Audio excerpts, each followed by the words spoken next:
ella tiene pues es becaria doctoral por el Fondesit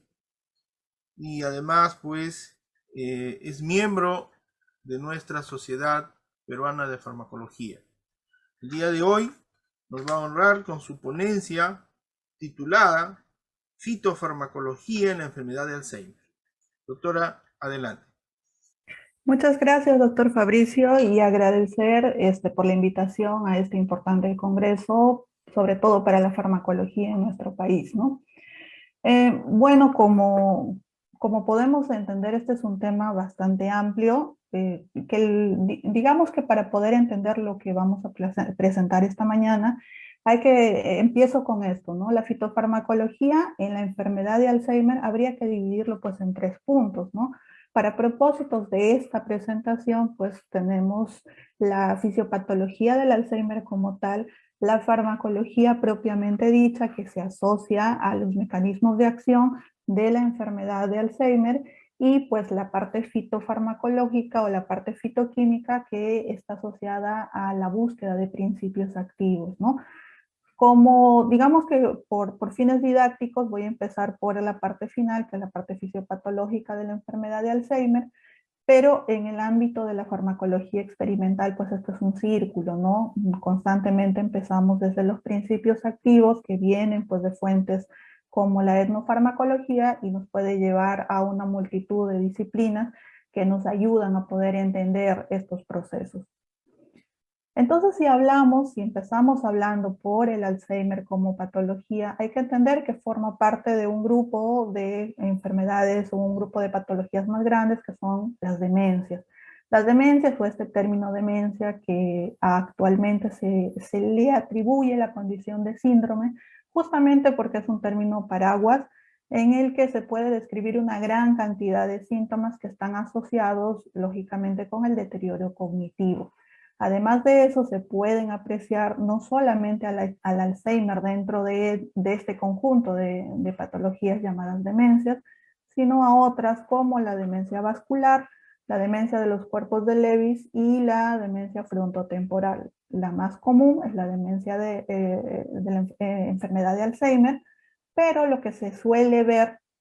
y es cada vez más frecuente es que existen demencias mixtas, es decir, la aparición de la enfermedad de Alzheimer asociada con otras, como por ejemplo la demencia frontotemporal o la demencia por cuerpos de Lewy. En esta patología, ¿qué es lo que normalmente observamos? Pues el cuadro clínico ya, ¿no? O sea, cuando empieza la disfunción cognitiva o el deterioro cognitivo, es cuando la enfermedad propiamente dicha se manifiesta. Pero hay que entender que estos cambios biológicos se inician muchos años antes y van a estar muy asociados pues, con desequilibrios dinámicos que se dan en el funcionamiento, en la fisiología del organismo de la persona que padece esta enfermedad. Si nosotros analizamos, voy a colocar el puntero para poder explicar esta parte, la parte asociada a la continuidad del deterioro cognitivo, hay que entender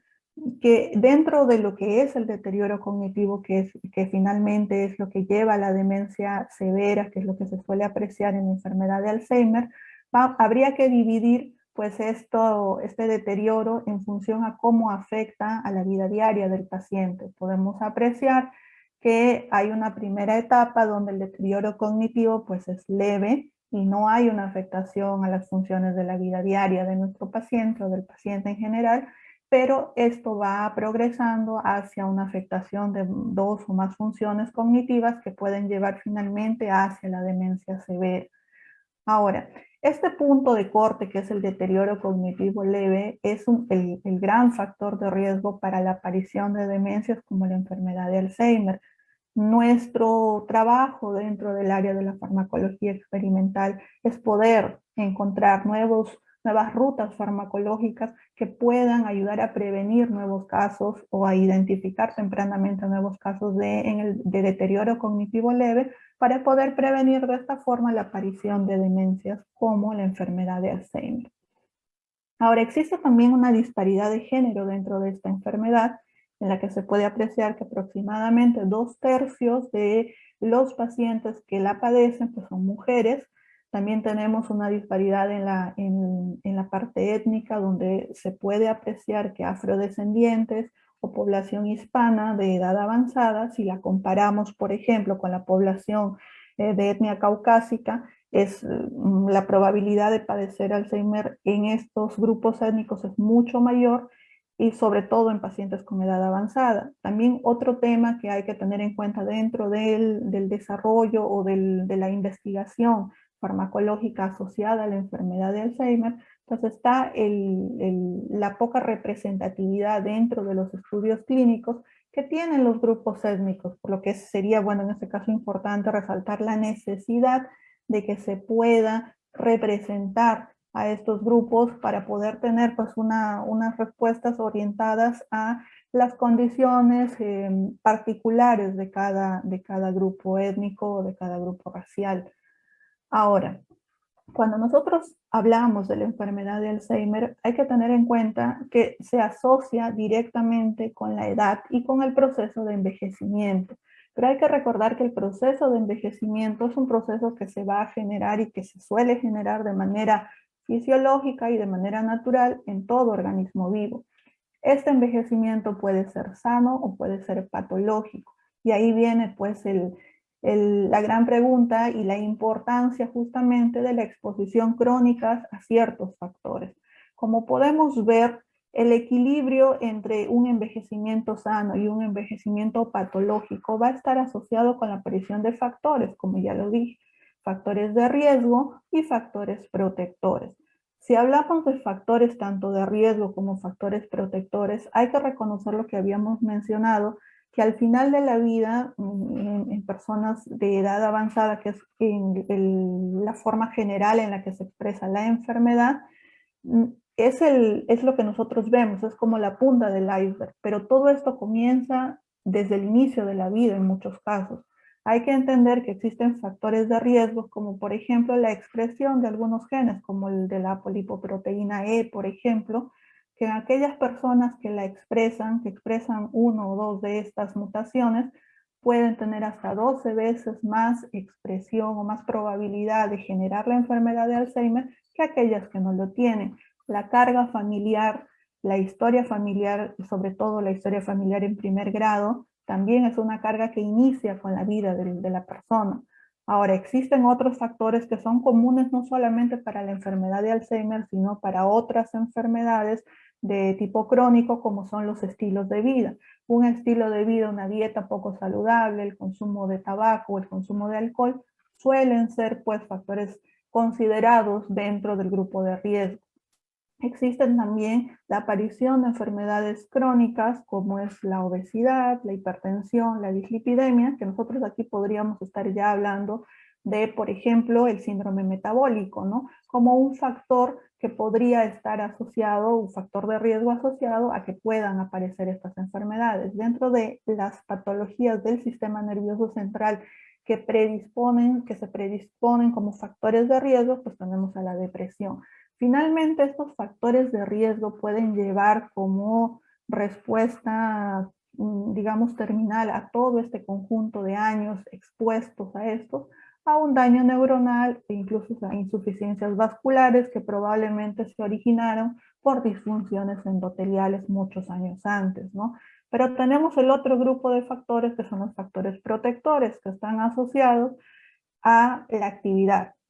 física, actividad cognitiva, actividad social y también a la educación de la persona. Estos factores protectores pueden generar una reserva cognitiva o una reserva neuronal que pueda permitir compensar el daño neuronal o la insuficiencia vascular o endotelial que se puedan generar por los factores de riesgo. Ahora, siguiendo con esta línea que habíamos hablado, que vamos desde la fisiopatología hacia los principios activos, pues hay que, digamos que esto es un punto bastante amplio, pero haciendo pues de una forma más didáctica, los mecanismos neurodegenerativos y las diferentes hipótesis que implican el poder explicar cómo es que se desarrolla la enfermedad de Alzheimer, hay que recordar que se consensúa y las teorías pues van orientadas hacia este punto, de que lo primero que se suele apreciar en la enfermedad de Alzheimer antes que se desarrolle, lógicamente, que las primeras fallas, digamos que en las cascadas metabólicas están asociadas a procesos de daño a nivel de proteínas, como por ejemplo la hiperfosforilación de la proteína tau o las precipitaciones o desregulación de las proteínas beta-amiloides. Estos primeros pasos dentro de la biología molecular de esta enfermedad pueden llevar a un conjunto de vías o de rutas metabólicas que son comunes en algunos casos para enfermedades crónicas y que todos los conocemos, como por ejemplo procesos asociados a peroxidación lipídica, que es común a un montón de enfermedades que pueden ir desde el cáncer hasta la hipertensión arterial. El estrés oxidativo, que también lo tenemos clarificado en cuanto a que puede ser o puede formar parte de muchas enfermedades crónicas, las disfunciones mitocondriales que se asocian lógicamente con este tipo de patologías, disfunciones proteosomales, lógicamente si vemos y ya apreciamos que hay fallas en el metabolismo o en la síntesis de proteínas, pues estaremos hablando que el proteoma de un paciente que está iniciando un proceso de disfunción a nivel de estas proteínas, pues va a cambiar. Ahora, existen otras rutas, otras vías moleculares que son específicas para esta enfermedad, como son procesos neuroinflamatorios que están asociados, por ejemplo, a la ruta del el factor kappa beta. Tenemos, por ejemplo, daños en el ADN, sobre todo en las mutaciones de ciertos receptores, básicamente asociados a receptores de tipo canal, como canales de calcio o canales de potasio mutados. La oxidación de proteínas, aquí, por ejemplo, en este punto, se pueden reconocer ciertas proteínas como enzimas, las enzimas que median a estas oxidaciones, como por ejemplo la acetilcolinesterasa, la alfa, beta, gamma secretasa, que también están asociadas a esta oxidación, y la activación microglial. Como sabemos, las células gliales cumplen o tienen un papel importante dentro de la fisiopatología de la enfermedad de Alzheimer. Ahora, si nosotros conocemos esos mecanismos neurodegenerativos, como dijimos, para poder entender la parte farmacológica necesitamos conocer la parte fisiopatológica. Y esto es importante porque hay que entender que cuando nosotros vemos los síntomas propios de la enfermedad de Alzheimer o caracterizados ya como enfermedad de Alzheimer, que están asociados básicamente con la disfunción cognitiva, ya aquí apreciamos pues una falla a nivel sistémico, pero esta falla puede haber ya iniciado hace mucho tiempo atrás y si nosotros buscamos la respuesta a nivel farmacológica, a nivel sistémico, la probabilidad de conseguir resultados que puedan ayudar a tratar la enfermedad y no solamente los síntomas, pues es casi nula.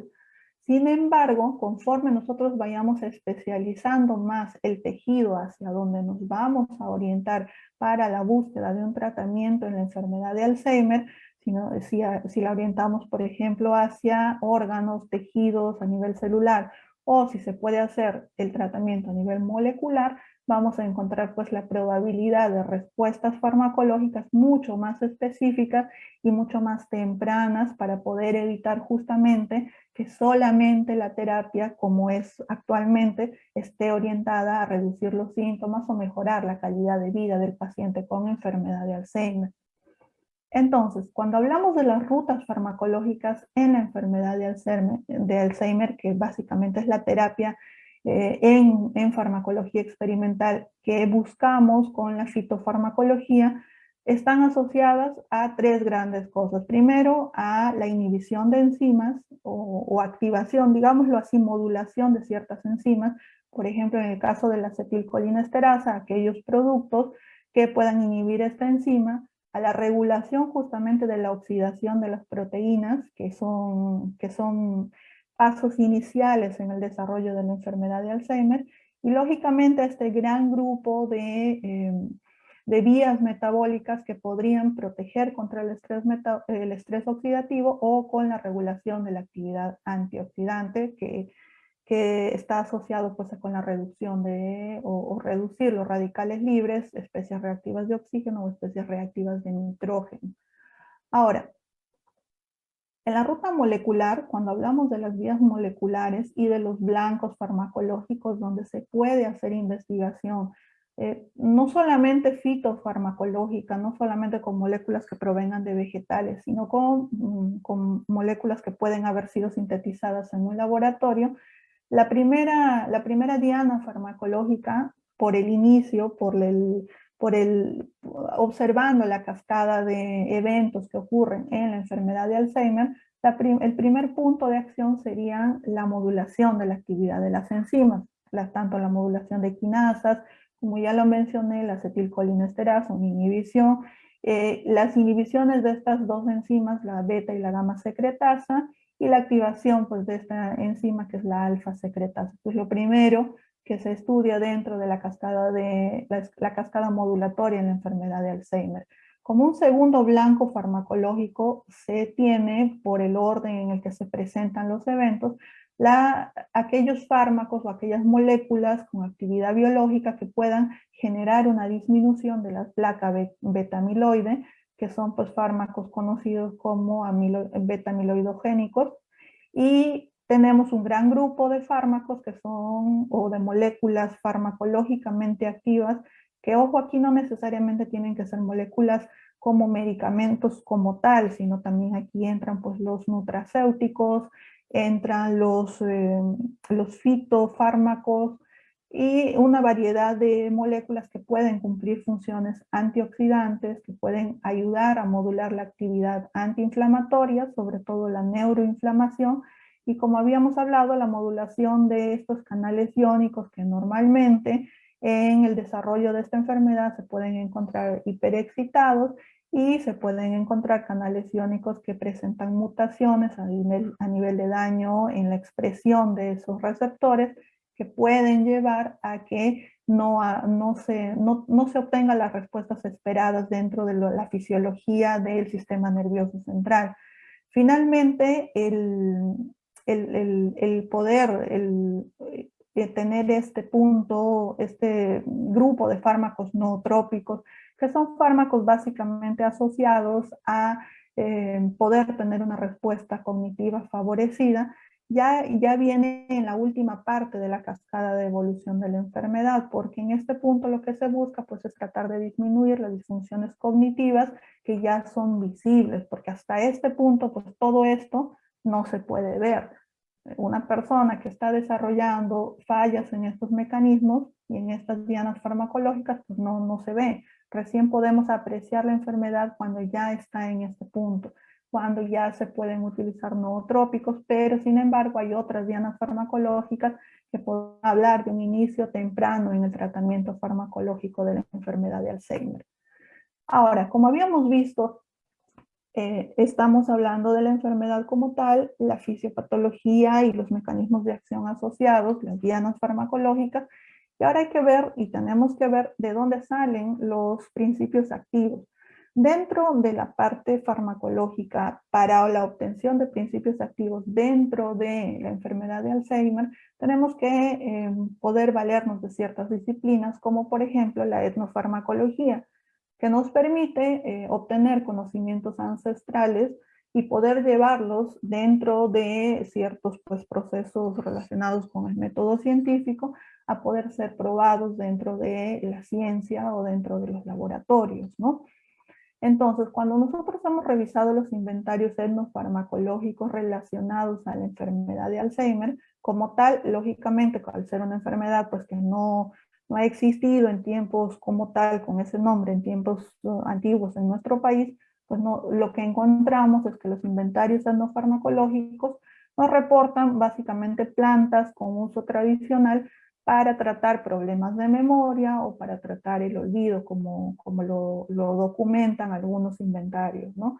Aquí les muestro algunas especies documentadas en inventarios etnofarmacológicos en nuestro país, como por ejemplo Urena lobata o Lepechina meyeni, que son plantas que ya han sido estudiadas justamente por su uso tradicional en pérdida de memoria. También tenemos plantas como Cinara, el género Cinara o el género Mirciantes, el género Ciclantera, que esto es de la caigua, es el nombre común, dentro de las Caprifolaceae, que es una familia que contiene el género Valeriana, y Miroxilon, y dentro de las Apiaceae, el género Ami. Estas plantas, como les digo, son consideradas dentro de la medicina tradicional, dentro del tratamiento de problemas de memoria. Podemos apreciar en común en estas plantas que la mayoría de ellas son utilizadas como su uso es en forma de decoctos o de infusiones, a excepción de algunas de ellas que se utilizan, como por ejemplo en el caso de ciclantrera, que se utiliza en forma de jugos, o en el caso de valeriana y ami, que se utilizan en forma de emplastos. Lógicamente, algunas de estas plantas, por la familia o el género, se han hecho ciertas investigaciones que pueden dar luces sobre si tienen o no realmente el efecto sobre la enfermedad de Alzheimer, como por ejemplo es el caso de Lepechia melleni, que pertenece a una familia que son las Lamiaceae, que tienen ya un respaldo, digamos, más científico sobre moléculas encontradas que pueden tener efectos sobre la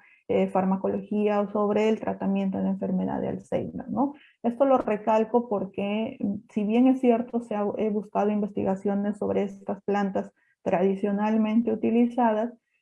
pero como tal, estas son plantas, todas estas son plantas que están en el Perú, que han sido reportadas en el Perú, pero que no tienen estudios sobre este punto específico, lo que abre un gran abanico de posibilidades de investigación. Ahora, yendo a la parte fitoquímica, existen plantas que tenemos en el Perú, como las que ustedes están observando ahí, que si bien es cierto, esa planta como tal, digamos, Burleja coriacea, la planta conocida como flor blanca, no ha sido estudiada, no se la ha estudiado aislando metabolitos activos que sean utilizados en la enfermedad de Alzheimer, la especie, pero sí el género ha sido estudiado, el género Burleja, sobre todo en investigaciones de países que tienen este género como China, ha reportado, por ejemplo, la aparición de flavonoides, o han encontrado flavonoides como la linarina, que tiene una actividad anticolinesterásica en ensayos in vitro y en líneas celulares. En el caso, este sí es un caso particular, el Ficus carica, que es el higo, en donde sí se han encontrado investigaciones de la especie que reportan el metabolito secundario del gamma-citosterol, que es un esterol, un fitosterol, que tiene una actividad antiamiloide. Entonces, esta especie sí presenta información ya fitoquímica, no solamente etnomedicinal. Tenemos otras familias como las solanáceas, el género Datura y el género Capsicum, que han reportado otros metabolitos como la nisodamida en el caso de Datura, que es un alcaloide anticolinesterásico, y lo mismo para el género Capsicum, que presenta, entre otros metabolitos más, porque es una planta que ha presentado una gran cantidad de metabolitos y que también está en función a la coloración de los ajíes, porque como sabemos existen desde los verdes hasta los rojos, la gama de colores, pues también involucra una gran gama de metabolitos secundarios. Pero el que ha sido reportado dentro de investigaciones preclínicas para la enfermedad de Alzheimer ha sido la luteolina, que es un flavonoide anticolinesterásico y que tiene también actividad anti-beta secretasa, de la que hablábamos en las dianas farmacológicas. El género Lactuca, que presenta rutósidos, que bueno, no es el único género que presenta rutósidos, también existen otros, pero digamos que estos sí han sido aislados del género Lactuca, y este flavonoide pues sí ha demostrado actividad anticolinesterásica. Lo mismo para el género Senecio, que presenta de donde se aisló este fenol, que es la cinarina, que también tiene una actividad anti-beta secretasa y anticolinesterásica. Uno de los géneros más importantes, bueno, y de las familias, perdón, más importantes para la obtención de metabolitos válidos y utilizables en la enfermedad de Alzheimer es la familia de las Lamiaceae. Tenemos diferentes géneros como Rosmarinus, Menta o Mintos tachis, que de donde se han podido obtener ciertos metabolitos secundarios como los ácidos salvianólicos o el ácido rosmarínico, que son compuestos fenólicos en ambos casos que tienen esta actividad anticolinesterásica y beta secretasa. También podemos observar otros géneros como Thymus, como Melissa y como Marrubium, que también son fuentes de ácido salvianólico y ácido rosmarínico. Y aquí quiero hacer hincapié dentro de esta familia Lamiaceae en el género Salvia. En nuestro país, según los inventarios etnofarmacológicos, tenemos varias especies dentro del género Salvia. Y este género Salvia ha sido muy estudiado por otra especie, pero como género nosotros sabemos que comparten ciertos metabolitos y que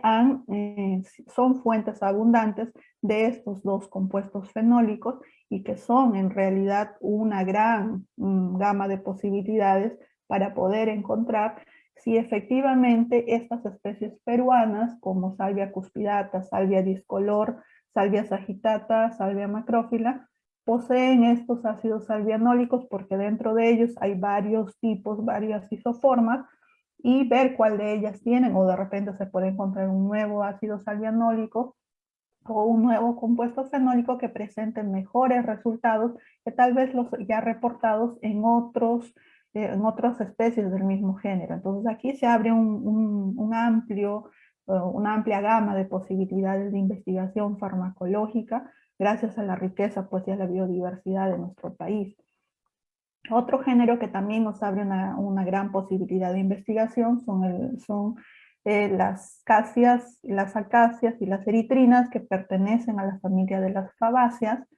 Esta familia de las fabáceas también ha sido estudiada y estos géneros que he mencionado también han sido estudiadas, no las especies, pero sí los géneros que han mostrado, por ejemplo, en el caso de Casia, ha mostrado y se han encontrado, se han podido aislar metabolitos como la casiacida y la hemodina, que son quinonas, que tienen, como sabemos, además de tener un alto poder antioxidante, también tienen una alta actividad anticolinesterásica y antibeta-secretásica. En el caso, por ejemplo, de Acacia macrocantha, el género Acacia ha reportado el alfa-espinasterol, que es un alcaloide, que como podemos ver, las familias que se suelen utilizar, en este caso los metabolitos secundarios más comunes para poder obtener principios activos, son los alcaloides, los flavonoides y las quinonas. Bueno, también por ahí un esterol, pero recordar que estos metabolitos, pues las plantas los generan normalmente como mecanismos de defensa. Entonces,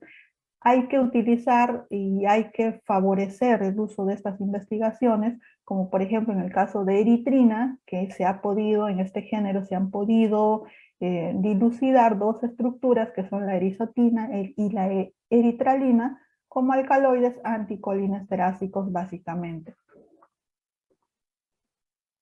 Ahora, hay otros géneros que han presentado menor cantidad de productos o de metabolitos activos, pero que son importantes mencionarlos, como es el caso de las brasicáceas con Lepidium. En este caso, como sabemos, el Lepidium más importante, por decirlo de alguna manera, dentro de nuestra biodiversidad es Lepidium melleni, que presenta macamidas, que tienen una alta cantidad o bueno, que puede documentar una gran cantidad de efecto antioxidante, pero en este caso específico se reportan dentro del género Lepidium ciertos alcaloides como la lepidina, que van a tener una actividad anticolinesterásica. Como podemos fijarnos y vamos viendo, los alcaloides para el tema farmacológico experimental en la enfermedad de Alzheimer presentan básicamente una actividad anticolinesterásica y la ruta metabólica que eso conllevaría, ¿no? En cambio, por ejemplo, si apreciamos a los flavonoides o a las quinonas que hemos estado observando, como en el caso del lobelia, por ejemplo, que presenta la lobelanina, tenemos actividades identificadas preclínicamente como actividades anticolinesterásicas y antibeta-secretasas, ¿no? En el caso, por ejemplo, de Oreopanax, este género ha reportado este metabolito que es la dafnolina, que es un alcaloide también y por lo tanto genera esta actividad anticolinesterásica Y en este caso, Juglans, el género Juglans, en el Perú tenemos a Juglans neotrópica, pero las investigaciones pues reportan para el género Juglans, específicamente para Juglans regia, una quinona que es, que es la juglona, que tiene también la actividad que ya hemos visto, que es anticolinesterásica y antibeta secretásica. Una vez que las investigaciones pues han elucidado estructuras como las que hemos estado observando, pues viene el siguiente paso, que es el poder probar a nivel preclínico y sobre todo en modelos animales la actividad farmacológica en enfermedad de Alzheimer, porque lo que buscamos es lograr un nuevo fármaco a partir de compuestos vegetales. Necesitamos primero hacer pues la elucidación, primero obtener el conocimiento ancestral de la etnofarmacología, obtener el principio activo y luego probarlo. En este caso, la actividad biológica pues se suele probar in vitro en ciertos modelos y también in vivo, como son los modelos animales para enfermedad de Alzheimer. Son modelos que ya existen, son modelos que están protocolizados y existen varios modelos animales que pueden permitirnos medir la actividad biológica y que muchos de ellos están relacionados con diferentes actividades. Por ejemplo, el que una molécula, el que un principio activo pueda aumentar, por ejemplo, la función colinérgica, que pueda reducir el estrés oxidativo, modelos que puedan permitir medir la función cognitiva y que el principio activo pueda justamente aumentar esa función cognitiva, modelos que midan la citoprotección y que el metabolito logre el aumento de esta, y modelos que lleven o que permitan medir la neuroinflamación y por lo tanto poder cuantificar la actividad antineuroinflamatoria del nuevo principio activo o de la nueva molécula que se esté proponiendo para el estudio experimental. Entonces, cuando todo esto se ha ido mencionando, yo quiero regresar a la primera diapositiva en la que les explicaba que para poder hablar de la fitofarmacología en Alzheimer, vamos a tener tres partes, ¿no? Habíamos dicho que por temas didácticos empezábamos por la fisiopatología, íbamos a la farmacología y luego íbamos a la parte de principios activos. En esta parte, y lo dejo como reflexión final, es importante, y lo he colocado en la parte de abajo, que nosotros entendamos que para poder hacer investigación experimental en este campo, tenemos que buscar un trabajo multidisciplinario, porque lógicamente no lo podemos abarcar todo. Tenemos la parte fisiopatológica que tiene que estar o que está normalmente conducida pues por el área fisiológica, por el área de biología molecular, para poder entender las rutas moleculares o las vías metabólicas que se suelen activar en esta enfermedad. En la parte relacionada con los mecanismos de acción necesitamos la colaboración con la parte bioinformática para poder hacer, por ejemplo, los estudios in silico o poder hacer el análisis estructural del principio activo con el receptor, y esto pues se hace interacción fármaco-receptor en exámenes tipo QSARS que son manejados por investigadores que se desarrollan en esta área. Si necesitamos probar la actividad biológica, lógicamente necesitaremos pues a esta área, ¿no? La farmacología experimental. El manejo de modelos animales es importante, que sigan, pues, ¿no? Que sigan un proceso muy metodológico y un protocolo muy estricto para poder asegurar la reproducibilidad de nuestro experimento y poder garantizar los resultados que estamos obteniendo. Entonces tenemos que buscar asociarnos, tenemos que buscar conocer o poder relacionarnos con profesionales que se desarrollen en estas áreas. Y finalmente, pues la parte etnobotánica, que es la que nos puede dar las fuentes, así como la etnofarmacología, que nos puede dar la fuente o las pistas de los nuevos principios activos, que finalmente, primero, pues serán solamente como conocimiento tradicional, que pasarán luego a la parte fitoquímica, ya la parte orgánica, la parte de química orgánica, donde pues, se harán los ensayos de identificación, la resonancia magnética nuclear, la elucidación estructural por espectrometría de masas, en fin, todos los mecanismos y todos los procesos químicos que normalmente o analíticos que se suelen hacer para identificar una molécula. Entonces, esta parte, y aprovecho la oportunidad de justamente estar en un congreso como este para a invitarlos siempre a buscar pues, ¿no? los nuevos lazos, los nuevos nexos, que justamente en eventos como estos uno puede vincularse a otros grupos de investigación o a otras personas que puedan conocer áreas que si bien podemos conocerlas porque es parte de la investigación que podemos estar haciendo, pero hay que en esa parte, junto con la estar dentro del área de la investigación, involucra la humildad de poder reconocer qué áreas nosotros dominamos y qué áreas necesitamos que una persona que maneje el área pues la haga. ¿Por qué? Porque nuestros resultados van a salir mejor. ¿Y por qué lo digo eso? Porque lo veo dentro del área académica, no solamente aquí en mi ciudad, sino en el Perú. Eso creo que no me dejarán mentir los colegas investigadores, que muchos de los trabajos y que no avanzan y que se quedan normalmente están relacionados porque se plantea el extracto de esta planta para el tratamiento de esta enfermedad y no se avanza de eso. Entonces nosotros tenemos que entender que para poder resolver un problema, porque finalmente es lo que busca la investigación farmacológica o de cualquier área busca poder lograr un nuevo conocimiento que finalmente pueda resolver un problema. En este caso lo que buscamos es alternativas de tratamiento para la enfermedad de Alzheimer. Entonces es importante que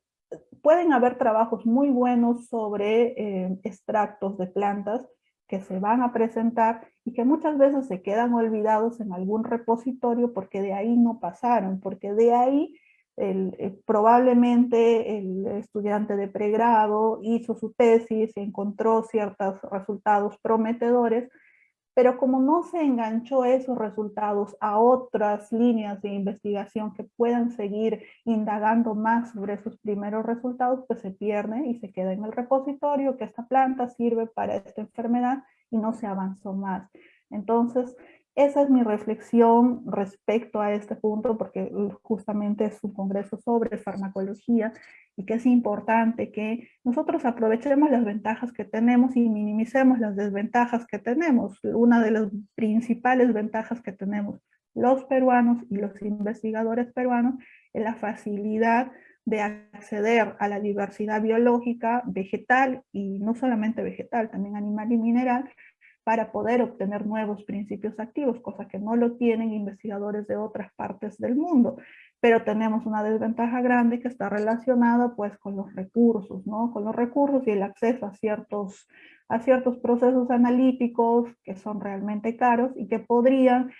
trabajándose en conjunto, trabajándose multidisciplinariamente, se podría abarcar resultados mucho más grandes. Pero para esto creo que a veces como investigadores hay que hacer pues hasta cierto punto mea culpa de que no podemos ser cerrados en cuanto a nuestras investigaciones y que tenemos que tratar de buscar un campo en el que crezca la investigación, no solo que crezca el investigador, sino que mi idea o la idea de mi grupo de investigación, si digamos estamos hablando sobre principios activos en la enfermedad de Alzheimer, pueda no solamente quedarse en un extracto, sino que se pueda llegar a elucidar y lo ideal pues sería que se hagan estudios preclínicos y finalmente ensayos clínicos. Para terminar, les dejo con esta reflexión de Antonio Machado, que es una frase que me parece interesantísima con respecto a la enfermedad de Alzheimer y quedo a disposición de ustedes para preguntas o cualquier comentario relacionados al tema. Gracias, doctor Fabricio, y gracias a todos los presentes. Muchas gracias, Magíster Karim. La verdad ha sido bastante promisorio la charla. No sé, alguna pregunta por el WhatsApp del Zoom. Bien. Entonces, acá hay una pregunta. Se habla de flavonoides, quinonas. Es importante alimentarnos con alimentos que se encuentren dentro de estos grupos. ¿En qué cantidad? Claro, lo bueno de los alimentos, o sea, si nosotros